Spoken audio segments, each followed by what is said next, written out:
Ang mabuting balita ng Panginoon ayon kay San Mateo.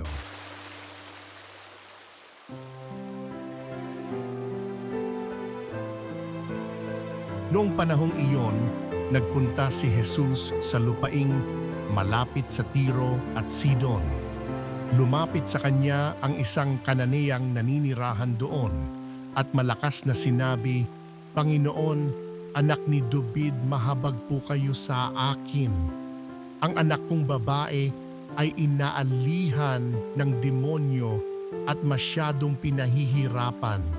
Ngunit gaputok may di tumugon si Jesus at lumapit ang kanyang mga alagad at sinabi sa kanya, "Pagbigyan na nga po ninyo," at nang umalis, siya'y nag-iingay at susunod-sunod sa atin.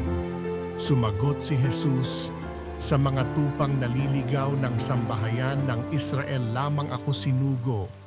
Ngunit lumapit sa kanya ang babae, lumuhod sa harapan at ang sabi, "Tulungan po ninyo ako, Panginoon." Sumagot si Jesus, "Hindi dapat kunin ang pagkain ng mga anak upang ihagis sa mga tuta."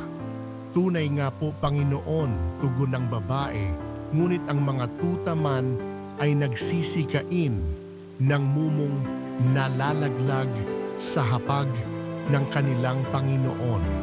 Kaya't sinabi sa kanya ni Jesus, "Napakalaki ng iyong pananalig, mangyayari ang hinihiling mo."